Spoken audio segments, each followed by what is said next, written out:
Good evening. I'm Dr. Riddhi, a Pediatric Anesthesia Fellow at Indira Gandhi Institute of Child Health, Bangalore. I will be discussing the anesthetic challenges in a case of infantile hypertrophic pyloric stenosis. So let's explore this olive-shaped PERIL.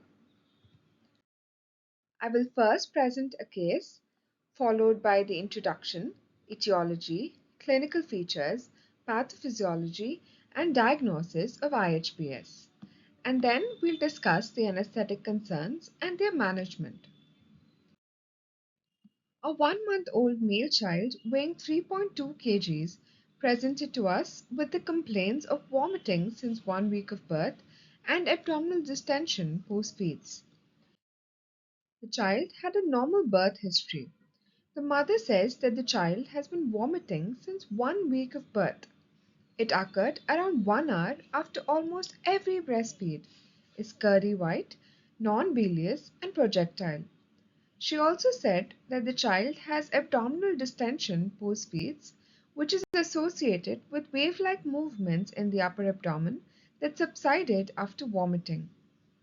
The mother also complained that the child has not gained weight since birth. There's no other significant history. On examination, the skin was pink, had normal turgor, and the mucosa was moist. Vitals were within normal limits. Every examination revealed mild retrognathia and a short neck.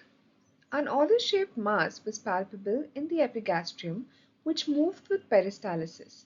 Rest of the systemic examination was unremarkable. The child's investigations were normal except for the blood gas, which at presentation showed metabolic alkalosis, hyponatremia, hypokalemia, and hypochloremia. This was optimized before taking up for OT. An ultrasound revealed an increased pyloric canal length and muscle thickness, which was suggestive of IHPS.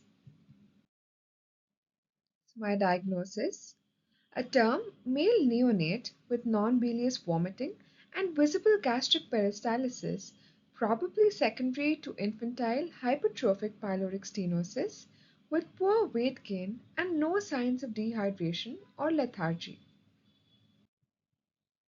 IHPS is the most common cause of gastric outlet obstruction in early infancy, typically presenting at 3 to 6 weeks of age. It has a male predominance and a prevalence of 1 to 4 cases per 1,000 live births. What is IHPS? Progressive hypertrophy and hyperplasia of the smooth muscles of antrum and pylorus causes elongation and thickening of the antrum. The outflow obstruction causes vigorous peristalsis. Prolonged stasis leads to gastritis. The etiology of IHPS is multifactorial, with various causative factors being identified, including hypergastrinemia, abnormalities in the myenteric plexus innervations, bottle feeding, cow's milk protein allergy, and exposure to macrolide antibiotics. A child with IHPS presents with non-bilious vomiting at 3 to 6 weeks of age, causing the child to have a voracious appetite. The vomiting is initially infrequent, but later dehydration, poor weight gain, malnutrition, and lethargy develops. On examination, an enlarged pylorus described as an olive is palpated. Visible gastric peristalsis may be seen. Let me try to make the pathophysiology simple for you to understand. As the child vomits, the baby loses sodium, potassium, chloride, H plus, and water, thereby causing hyponatremia, hypokalemia, and hypochloremia. Normally, the bicarbonate that is secreted by the body binds with either H plus or chloride to be excreted by the body. But because there is hypochloremia and loss of H plus ions, there's too much bicarbonate, which causes metabolic alkalosis. This excess bicarbonate moves to the kidneys, that is, to the proximal and distal convoluted tubules. Here, the kidneys they recognize dehydration and thereby it secretes aldosterone, which has a protective mechanism and retains sodium and water in exchange for potassium and H plus in the urine. This potassium and H plus in the urine causes paradoxical aciduria, and the potassium that's lost in the urine it further worsens the existing hypokalemia. So to summarize the metabolic picture, there's metabolic alkalosis and paradoxical aciduria. So, to compensate for this, the body has its respiratory compensation, thereby retaining carbon dioxide by hypoventilation to cause respiratory acidosis. Dehydration can cause lactic acidosis, prerenal azotemia, and starvation ketoacidosis.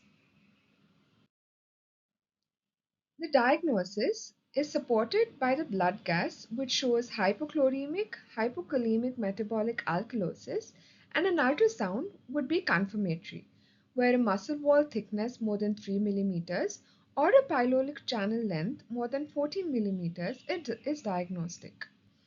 Earlier, barium studies were done. So, to summarize, a child with projectile vomiting and an olive shaped mass, which could be because of a hypertrophic pylorus, and a blood gas showing hypochloremic metabolic alkalosis, would have a suspicion of pyloric stenosis, and the child is posted for Ramsted's operation.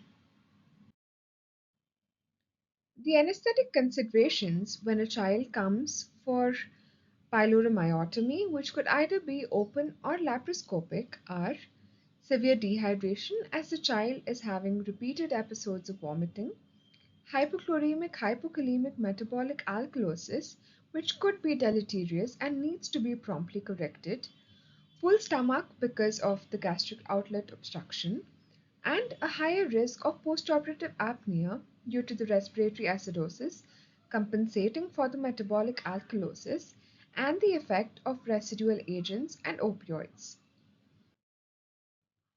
Preoperative resuscitation is based on the initial chloride levels. Isotonic saline boluses can be given. 5% dextrose can be added in half normal saline at a rate of 6 ml per kg per hour, and if there's hypokalemia, 2 to 4 milliequivalents of KCl can be added per 100 ml of fluid.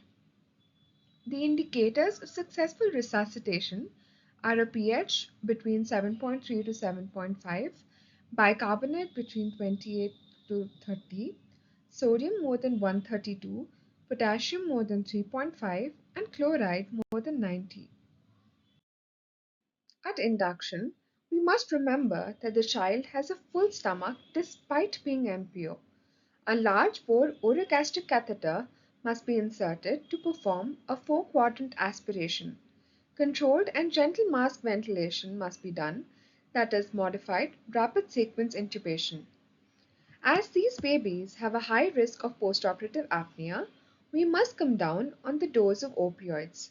So we make IV fentanyl 1 microgram per kg. Multimodal and preemptive analgesia is preferred.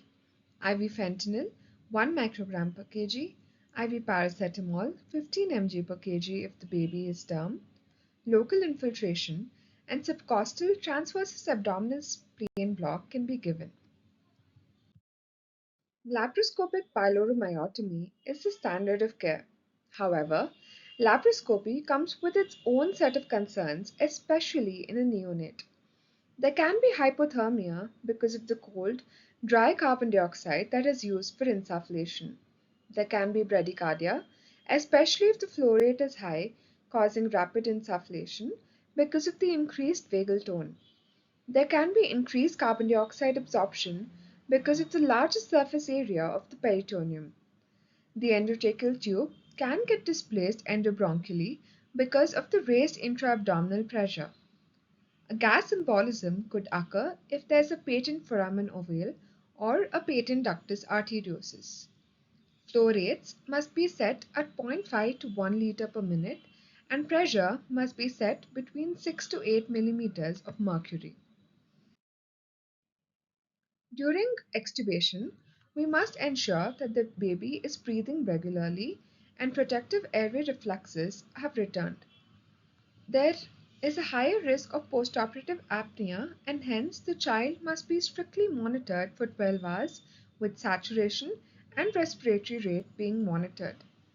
For postoperative nausea vomiting, we give IV dexamethasone 0.1 mg per kg at the time of induction.